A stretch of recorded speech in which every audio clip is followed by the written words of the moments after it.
এই কান্না সহকর্মী হারানোর বেদনা। একসঙ্গে ছিল দুই বন্ধু। কিছু দুর্বৃত্তের হাতে সাংবাদিক তুহিন নির্মমভাবে খুন হওয়ার বর্ণনা উঠে আসে বন্ধু শামীমের কণ্ঠে। তুহিন আমার সাথে, তুহিন আমি ওরা যখন অস্ত্র বাড়ি করছে আমি দৌড়তেছি এইদিকে, ও দৌড়তেছে এইদিকে। তখন আমি দৌড়তে অনেক দূরে গেছি, যে কি না কি হয়ে গেল হঠাৎ করে। তৎনগত আমি পরে ব্রিজের নিচে যাই দেখি যে এদিকে তুহিন যে ভিডিও করার কারণে পরে দোকানে ফালাইয়া ঘুমাইতেছে। বৃহস্পতিবার রাতে গাজীপুরের চান্দনা চৌরাস্তায় এক নারীর সাথে বাগবিতণ্ডার এক পর্যায়ে স্থানীয় বাদশা মিয়াকে কুপিয়ে জখম করে কয়েকজন যুবক। সে ঘটনার ভিডিও ধারণ করায় সাংবাদিক আসাদুজ্জামান তুহিনের উপরও নেমে আসে সন্ত্রাসীদের নির্মমতা। হত্যা করা হয় নৃশংসভাবে।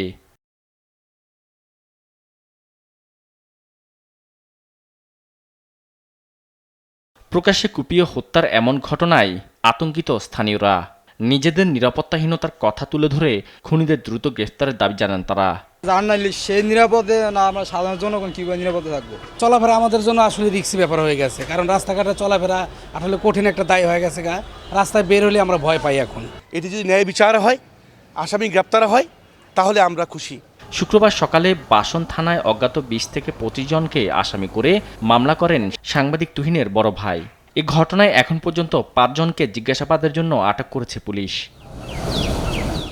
গাজীপুর মহানগর পুলিশ জানায়, সিসি ফুটেজ শনাক্ত হওয়া ওই নারীকে পাওয়া গেলেই উদ্ঘাটন করা যাবে ঘটনার রহস্য। ঘটনাটি পরিকল্পিত কিনা সে বিষয়েও অনুসন্ধান চলছে। সিসিটিভি ফুটেজ দেখে আমরা মোটামুটি আসামিদের শনাক্ত করতে পেরেছি। তাদের ধরতে আমাদের অভিযান অব্যাহত আছে। এদিকে জুমার নামাজ শেষে গাজীপুর চৌরাস্তা জামে মসজিদে অনুষ্ঠিত হয় নিহত আসাদুজ্জামান তুহিনের নামাজের জানাজা। এতে অংশ নেন সহকর্মী, শুভাকাঙ্ক্ষী সহ বিভিন্ন রাজনৈতিক দলের নেতারাও। জানাজা শেষে মরদেহ নিয়ে যাওয়া হয় তার গ্রামের বাড়ি ময়মনসিংহে। শাহাদাত নিশাদ, দেশ টিভি, গাজীপুর।